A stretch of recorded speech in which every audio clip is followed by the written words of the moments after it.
નમસ્કાર વિદ્યાર્થી મિત્રો, સ્ટાન્ડર્ડ 12 ઇંગ્લિશ લેપવિંગ તેના આજે રીડ નંબર 11 જેનું ટાઇટલ છે ધ લોક ગેટ, એના આપણે કેટલાક એમસીક્યુ અને સમરી રાઇટિંગની વાત આ યુનિટમાં કરવાના છીએ. વિદ્યાર્થી મિત્રો, આ એક ખૂબ સરસ પાઠ છે. આ પાઠમાંથી બોર્ડમાં ઘણી વખત પેરેગ્રાફ પૂછાયેલા છે. વિદ્યાર્થી મિત્રો, આ પાઠમાં એક સાધુ અને તેના બે શિષ્યોનું વર્ણન કરવામાં આવ્યું છે. સાધુ બંને શિષ્યોને એકબીજા સાથે નિરર્થક દલીલો કરવાની ટેવ હોય છે. બંને શિષ્યો સાધુ સાથે વારંવાર યાત્રા પર જાય છે, ત્યારે પણ તેઓ એકબીજા સાથે ઉગ્ર બોલાચાલી કરે છે. તમને સ્ક્રીન પર પેરેગ્રાફ આપ્યો છે, તમે રીડ કરી શકો છો, બરાબર. અને જ્યારે પેલા લોકો ઉગ્ર બોલાચાલી કરે છે ને, ત્યારે સાધુ તો કશું બોલતા નથી. અને એક વખત તેઓ યાત્રા પર હોય છે અને ત્યારે એક ગામમાં ભારે વરસાદ પડે છે. અને પછી શું થયું એ વાત આ પાઠમાં બહુ સરસ રીતે લેખકે સમજાવી છે. આશા રાખીએ કે તમને આ પાઠના સવાલ જવાબમાં અને પાઠના ટાઇટલમાં ખૂબ આનંદથી શબ્દો સાથે અહીંયા જ્ઞાન સાથે ગમ્મત થશે.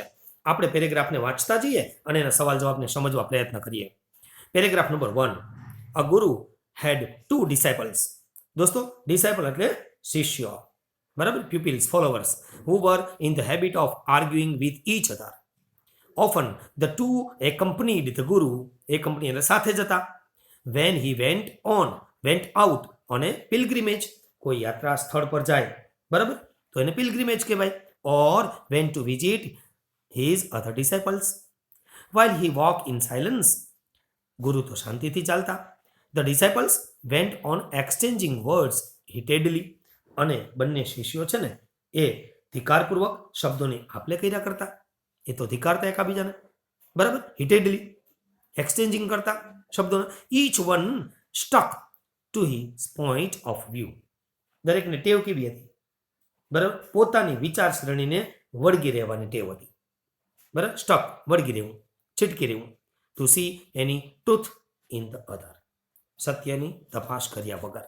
One day the guru set out. દોસ્તો, સેટ આઉટ એટલે કોઈ યાત્રા માટે નીકળવું. ફોર ધ કેપિટલ, તો કેપિટલ રાજધાની શહેરમાં જાય છે. The two disciples accompanied him as usual, બરાબર, બંને તો પોતાની સાથે જ હતા. They argued over many issues, most of which were useless, અને તેઓ દલીલો કરતા હતા જે નિરર્થક હતી, યુઝલેસ હતી. ચલો, let's begin some of the MCQs. First one is the guru's disciples were. ચાલો નક્કી કરો, કેવા? ઓનેસ્ટ હતા, બ્રેવ હતા, કરેજિયસ હતા કે કોરલસમ હતા? શું કહેશો તમે? કોરલસમ. Very good. આન્સર આવશે ઝઘડાખોર. Yes. Number 2. What were they used to? Used to એટલે નાથી ટેવાયેલા હોવું. તો શાનાથી ટેવાયેલા હતા? કયો છે શાનાથી ટેવાયેલા હતા? વાંચો છો. Yes, આર્ગ્યુઇંગ with each other. આર્ગ્યુઇંગ with each અધર. જવાબમાં શું લખવાનું? સી. ઈચ એકબીજા, કારણ કે બે જ વ્યક્તિ છે એટલે ઈચ અધર. 3 કે તેથી વધુ હોય ને તો વન અનધર આવે, બરાબર ને? Ready. Number 3. What were they doing while the guru was walking silently? ગુરુ તો સાયલન્ટલી ચાલતા, તો ત્યારે આ બંને શું કરતા? તો આપણે જાણીએ છીએ કે એક્સચેન્જિંગ વર્ડ્સ હિટેડલી, બરાબર. તો જવાબ શું આવશે? કે ગોઈંગ ઓન એક્સચેન્જિંગ વર્ડ્સ, બરાબર, હિટેડલી. તો આ જવાબ આવશે, બરાબર. હા, પેરેગ્રાફમાં બરાબર જોવાનું અને એ પ્રમાણે નક્કી કરવાનું. Question number 4. Friends, how were the issues talk by the two disciples? આ બંને ડિસાઇપલ્સ જે ઇસ્યુ હતા એ કેવા હતા ખબર છે ને? યુઝલેસ હતા. કેવા હતા? યુઝલેસ. જોવાની છે, યુઝલેસ. કંઈ નિરર્થક વાતો કરતા હતા, કંઈ લેવાનું નહીં હતું દોસ્તો વાતોમાં. ચલો, સિમિલર શોધો જી. સ્ટુડન્ટ્સ માટે કયો શબ્દ યોગ્ય તમને લાગે છે? યસ, ડિસાઇપલ્સ, બરાબર. ડિસાઇપલ્સ એટલે શિષ્ય. ચાલો, આવો જ એક બીજો પેરેગ્રાફ આપણે સમજી લઈએ, બરાબર, જેથી કરીને તમને આ પાઠના વધારે પેરેગ્રાફ મળી રહે. અને એમાંથી કયો પેરેગ્રાફ પૂછાય એ તો નક્કી ના હોય. ચાલો, અ હેવી શાવર વાળો એક સુંદર પેરેગ્રાફ છે. A heavy shower detain them midway at a rest house. Detain એટલે રોકી રાખવું, બરાબર. Prevented from living or doing something, તો રોકાવું પડ્યું ત્યાં જ રેસ્ટ હાઉસમાં. They resume their journey after the rains subsided. તેઓએ મુસાફરી ક્યારે શરૂ કરી? તો કે વરસાદના બંધ થયા પછી તેઓની મુસાફરી શરૂ કરી. તો રેન્સ સબસાઇડેડ, વરસાદ બંધ થયા પછી, બરાબર. By the time they approach the town. દોસ્તો, અપ્રોચ એટલે પહોંચવું, બરાબર. ઇટ વોઝ પાસ્ટ મિડનાઇટ, મોડું થઈ ગયું હતું, રાત પડી ગઈ હતી.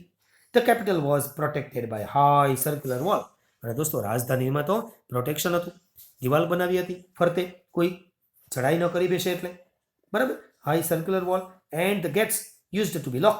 અને ગેટ તો હંમેશા બંધ રહેતા, બરાબર. At midnight by sentries. અને ત્યાં કોણ હોય? સેન્ટ્રીઝ હોય, સોલ્જર્સ હોય, જે ગાર્ડ આપણે કહીએ, જે રક્ષણ કરતા હોય, બરાબર છે. તો એ ત્યાં હતા સેન્ટ્રીઝ, બરાબર છે. હુ કેમ્પ્ડ અટોપ, અટોપ એટલે ઉપર, ધ વોલ, દિવાલની ઉપર એ લોકો ત્યાં રહેતા, બરાબર. તો દોસ્તો એક સર્ક્યુલર ગોળાકાર દિવાલ બનાવવામાં આવી હતી અને બહુ મોડું થઈ ગયું છે, બરાબર. તો દરવાજાને લોક કરવામાં આવેલા હતા એટલે અંદર તો જવાય એમ નથી. અને તેઓ દિવાલની ટોચ પર પડાવ નાખી અને આ સોલ્જર્સ, આ જે સેન્ટ્રીઝ છે એ બેસતા, બરાબર. તો હવે આમાંથી આપણે એમસીક્યુ પૂછાય તો શું કરવાનું? જો પેરેગ્રાફ બરાબર સમજી લીધો હોય તો કોઈ ઇસ્યુ નથી. ચાલો, વિચ થિંગ સ્ટોપ્ડ ધેમ વેર? કઈ બાબત અટકાવી છે? તો તમે લખશો હેવી શાવર, બરાબર. તો ક્યાં? તો કે રેસ્ટ હાઉસમાં. એકદમ મળી ગયો જવાબ. ચાલો, તો ડિટેન શબ્દનો ખબર ન હોય, સ્ટોપ્ડ ખબર ન હોય તો ન આવડે ને જવાબ, એટલે આ ધ્યાન રાખવાનું. સિમિલર અહીંયા હોય. હવે ડિટેન શબ્દ અહીંયા આપ્યો, અહીં ડિટેન શબ્દ નથી આપ્યો, એટલે તમારે આ જ બધી વસ્તુ શીખવાની છે. Number 2, what was the duty of the sentries? ચાલો વાંચો જો. સેન્ટ્રીઝની ડ્યુટી શું હતી? કેમ્પ નાખીને બેઠા હતા, એની ડ્યુટી શું હતી? હા, તો કેમ્પ, બરાબર. ક્યાં? અટોપ ધ હોલ. તો આ એની ડ્યુટી હતી, બરાબર છે, કે દિવાલની ટોચ પર પડાવ નાખતા, એટલે એનું ધ્યાન રાખવાનું, આ એની ડ્યુટી. તો જવાબ છે ડી. ક્લિયર? ચાલો, હવે હું તમને બીજા એમસીક્યુ આપું, વાંચો જો. Vote did the guru and his disciples C? ગુરુ અને એના ડિસાઇપલ જે શિષ્યો હતા તેને શું જોયું? શું જોયું? તો કે 3 પર્સન હતા, બરાબર છે. હા, standing, 3 persons standing before the gate. 3 વ્યક્તિ હતા અને ગેટની સામે ઊભા હતા, એ એને જોયા, બરાબર છે. શાઉટિંગ કરતા હતા, જુઓ ને, 3 પર્સન્સ લખ્યું છે વાંચો લાસ્ટ સેકન્ડ લાઈનમાં. Yes. Number 4, in the moonlight the disciples seated atop the wall were enjoying their core. વિચાર કરો, એ તો ઉપર દિવાલ પર બેઠા બેઠા આ લોકો ઝઘડતા હતા ને, એનો આનંદ માણતા હતા, બરાબર. તો વિધાન સાચું છે ખોટું છે? તો તમે કહેશો હા, વિધાન ખોટું છે, કેમ કે કંઈ આનંદ માણતા નહીં હતા, બરાબર છે. એ તો તમે ચોખ્ખું સમજી લીધું છે. Okay. Number next, find out the word. ચાલો, ગાર્ડ્સ માટેનો શબ્દ કયો બંધબેસતો છે? યસ, સેન્ટ્રીઝ. કયો શબ્દ છે? સેન્ટ્રીઝ. જોઈ ગયા? તો 5 એમસીક્યુ આવા પેરેગ્રાફમાંથી પરીક્ષામાં પૂછાય. થોડા એમસીક્યુ કદાચ ટ્વિસ્ટ કરીને પૂછાય તો પણ તમને જો ક્વેશ્ચન બરાબર સમજાય અને પેરેગ્રાફ તમે સમજી લીધો હોય તો ચોક્કસપણે એ તમને આવડી જ જાય. તમને આ બંને પેરેગ્રાફ જે સમજાવ્યા તેમાંથી કેટલાક સવાલ આપું છું, જેના જવાબ પણ અહીં હું આપું છું, તમે એ જોઈ લેજો. What was the habit of the disciple? Habit શું હતી? તો આવી રીતે habit of the disciples was, આ રીતે જવાબ આપવાનો, was of arguing with each other, બરાબર. આ રીતે જુઓ. હા, what would the disciples do while accompanying the guru? ગુરુની સાથે જતા ત્યારે શું કરતા? તો કે એક્સચેન્જિંગ વર્ડ હિટેડલી, બરાબર છે. તો which place did the guru set out for? ક્યાં જવા રવાના થયા હતા? તો આપણે જોયું ને હમણાં કે કેપિટલ, તો આપણે લખવાનું કેપિટલ, બરાબર. આ રીતે. Why had they to stay at the rest house? કેમ રેસ્ટ હાઉસમાં રોકાવું પડ્યું? તો કે વરસાદ હતો ને, હેવી શાવર, બરાબર. તો તમારે લખવાનું કે ભાઈ કારણ કે વરસાદને કારણે રોકાવું પડ્યું, ઇટ રેન્ડ હેવીલી, આવો જવાબ આપવાનો બીકોઝમાં. ફાવશે ને? ચાલો, સિમિલર વર્ડ ગોતવાનું કે લીવ અ પ્લેસ ફોર, કોઈ સ્થળ છોડવું, બરાબર. તો સેટ આઉટ આપણે લખી શકીએ, તો આપણે લખવાનું સેટ આઉટ. ચાલો, આવા બીજા પેરેગ્રાફ તમને આપું છું. ચાલો, આવા સવાલ જવાબ છે, જુઓ વાંચો. આ સવાલ જવાબ તમારે જાતે વાંચવાના છે, સવાલ અને જવાબ બંને આપેલા છે, બરાબર. બરાબર તૈયાર કરો, એકદમ સમજીને. How was the capital protected? તો capital was protected by making a high circular wall. આવી રીતે જવાબ આપજો, બરાબર. આનો સ્ક્રીનશોટ પણ તમે લઈ લો અને આ જવાબ તમે બરાબર પાકા કરી લેજો એટલે તમને ઘણી બધી પરીક્ષામાં સફળતા મળશે. ઓકે દોસ્તો, ચાલો હું તમને એક બીજો પેરેગ્રાફ કરાવીશ અને એ પેરેગ્રાફનું ટ્રાન્સલેશન કરીએ અને પછી એમના એમસીક્યુ આપણે જોઈ લઈએ. ચાલો, તો તમારી પાસે એક પેરેગ્રાફ છે, જુઓ એ પેરેગ્રાફ વાંચો. તમે હમણાં જોયો હતો ને? હા, વાંચો તો. The guru and his disciples found these 3 persons standing before the gate and shouting at one another, બરાબર. They were about to come to blows in the moonlight. The sentries seated atop the wall were enjoying their core. બરાબર. The Guru observed the three men and listened to their angry exchanges. He soon understood the cause of their dispute. Dispute એટલે વિવાદ. બરાબર. ઝઘડો. The three were the residents of the town. ત્રણે ત્રણ વ્યક્તિઓ આ નગરના જ રહેવાસી હતા. But had been locked out as they were late in returning from some pleasure trip. રાતે કંઈ ટ્રીપમાં ગયા હશે મુસાફર, બરાબર, આનંદ પિકનિક જવા, તો મોડું થઈ ગયું. One of them who was drunk, એમાં એક છે એ દારૂડિયો હતો. પ્રપોઝ ધેટ, એણે શું દરખાસ્ત મૂકી? They should storm the gate, એ કે આપણે દરવાજાને તોડી નાખી. And march into the town over the smashed metal plated doors. બોલો, વિચાર કરો, હવે ધાતુના બનાવેલા દરવાજા હોય એને કંઈ તોડી શકાય એમ easily? Heroes that we are, this will be the right thing for us to do, he claimed. અને એવો દાવો પણ કર્યો કે આપણે છે ને આ જ કરવું પડે એમ છે અને આ જ રાઈટ વસ્તુ છે. બરાબર છે, યોગ્ય કાર્ય ગણાશે.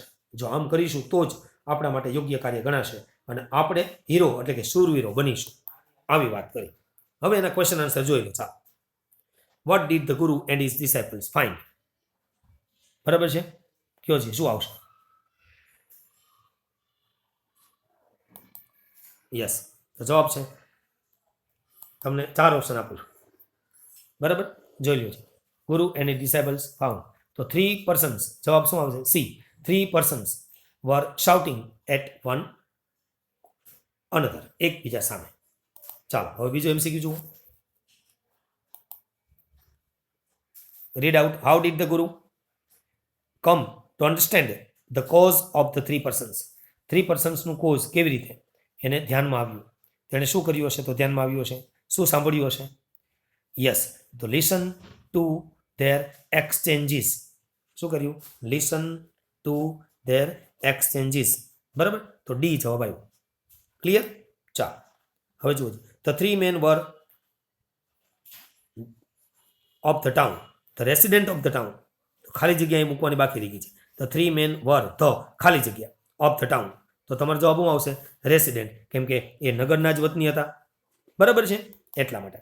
ચાલો, હવે જુઓ. What did the drunk man suggest? Drunk man જે દારૂડિયો હતો એને શું કીધું? કે દરવાજાને તોડી નાખીને આપણે જતા રહી. બરાબર છે, તો જવાબ શું આવવો જોઈએ? કયો છે 4માંથી? યસ, તો જવાબ આવવો જોઈએ B. Storm the gate and march into the town. ચાલો, find out the similar word brave.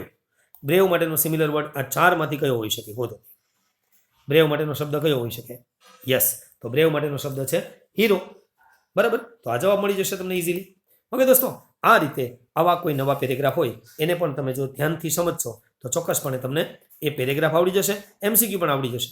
બરાબર, ચાલો. The third one who was under the influence of ganja. હવે એક ત્રીજા વ્યક્તિની વાત કરીએ છીએ જે માણસ ગાંજાનો નશો કર્યો હતો. બરાબર છે, તો insisted on creeping through the keyhole. વિચાર કરો, એણે કી હોલમાંથી ઇન્સિસ્ટેડ સરકી જવાનો આગ્રહ કર્યો કે ચાલો આપણે આ કી હોલ તો બહુ મોટું છે, મોટો દરવાજો એટલે એમાંથી નીકળી જાય. બોલો, આરપાર પોસિબલ છે? હે, that would be great fun, હી ઇન્સિસ્ટેડ. તેણે ભાર મૂકીને કીધું, આગ્રહ કરીને કીધું કે આપણને એમાં ખૂબ મજા પડી જશે, જામો પડી જાય કે. Hey, as each disputed the wisdom of the other two. થતું હતું કેવું ખબર? દરેક જણ બીજા 2 જણાની બુદ્ધિ પર ઝઘડો કરતો હતો. બસ આ જ એનો ધંધો હતો. હે, ધેર વોઝ શું છે? હે, વાંચો વાંચો વાંચો. પેન્ડેમોનિયમ એટલે ઘોંઘાટ, અવાજ. બરાબર છે, પેન્ડેમોનિયમ બિહેવિયર કહેવાય ને એક પ્રકારનું. બરાબર, તો ત્યાં તો એક ઘોંઘાટ અને અંકુશ વગરનું વાતાવરણ હતું. બરાબર છે. ધ ગુરુ સાયલન્સ તેમ. ગુરુએ પછી આ કેસ હાથમાં લીધો. હાલો ભાઈ, શાંત થાવ, શાંત મુનારો. Why don't each of you do what you would like to do? ગુરુએ ચોખ્ખું કીધું. શા માટે તમારામાંથી કોઈએ જે માર્ગ પસંદ છે તે પ્રમાણે કાર્ય નથી કરતું? તમે એકબીજાને સજેશન કેમ કરો છો? તમે જાતે જ કરવા માંડો ને ફોલો. બરાબર, મોર કેટેગરીલી એટલે clearly he asked the first man to smash the doors. એને ચોખ્ખું કીધું પહેલાને કે ચાલ દરવાજો તોડી નાખ લે. એન્ડ ધ સેકન્ડ વન શું કીધું? They licked their lips. બરાબર, to jump over the wall. બીજાને કીધું ચાલ તારે જમ્પ મારવું છે, જમ્પ મારી દે ચાલ.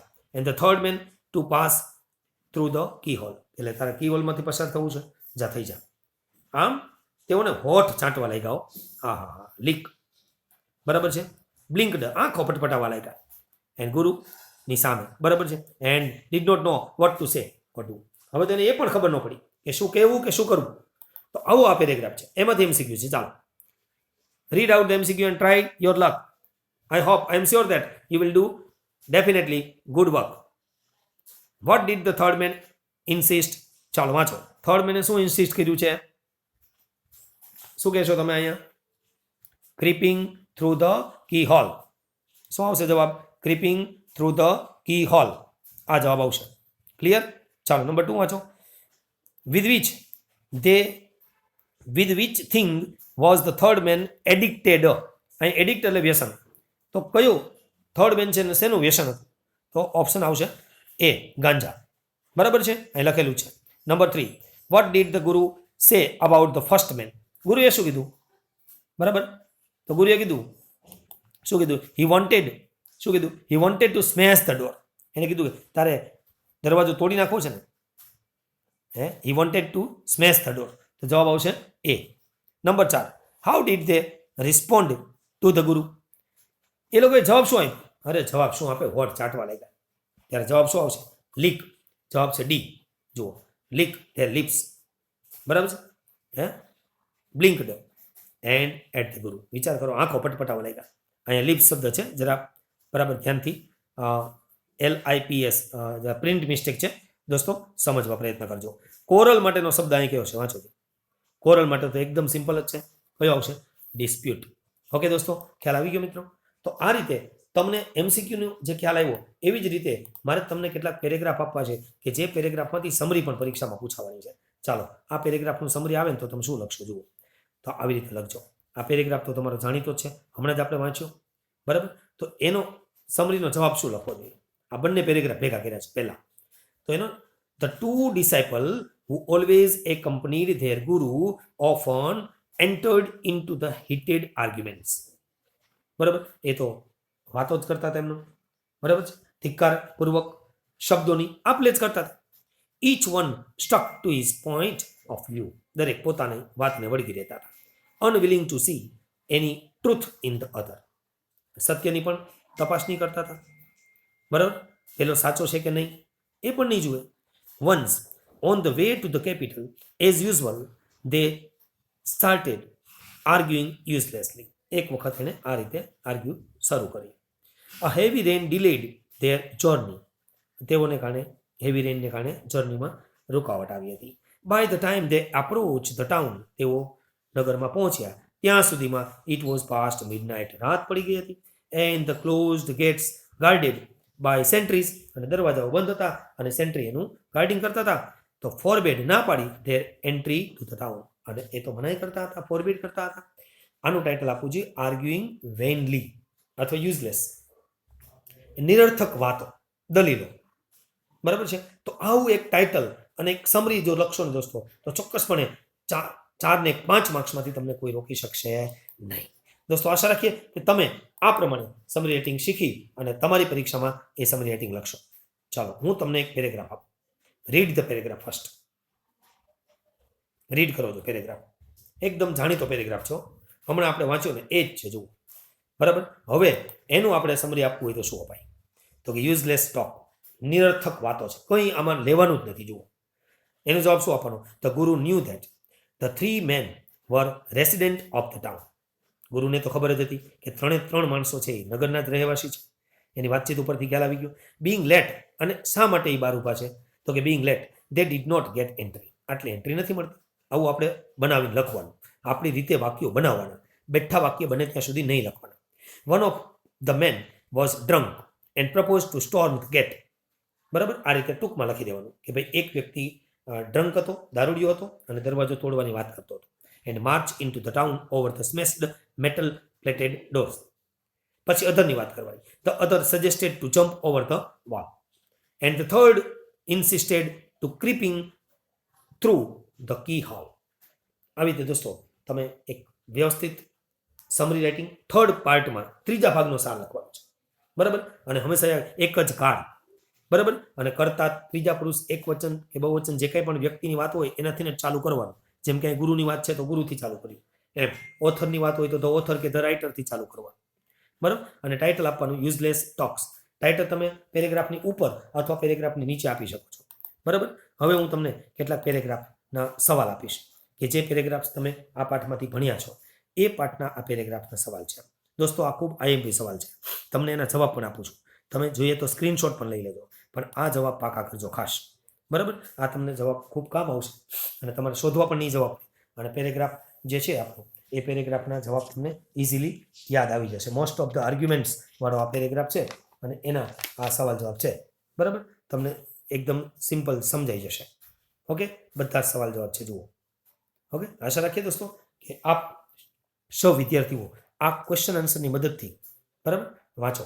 આ ક્વેશ્ચન આન્સરની મદદથી આપનો આ ધ લોકડ ગેટ નામનો જે પાઠ છે એને બરાબર પ્રિપેર કરો. પરીક્ષામાં એ પાઠમાંથી કંઈ પણ પૂછાય તો તમે એકદમ કોન્ફિડન્સ સાથે લખી શકો એવો પ્રયત્ન કરજો. તમારી પરીક્ષા ખૂબ સારી નીવડે એવી હું અહીંયા પ્રાર્થના કરું છું અને આપને એડવાન્સમાં શુભકામના પાઠવું છું. All the best for your coming examination. દોસ્તો આપણે આવી રીતે ફરીથી એક નવા ટોપિક સાથે મળીશું. ત્યાં સુધી આપણે રજા લઈએ છીએ દોસ્તો. તો જય હિન્દ, જય ભારત, જય જય ગરવી ગુજરાત.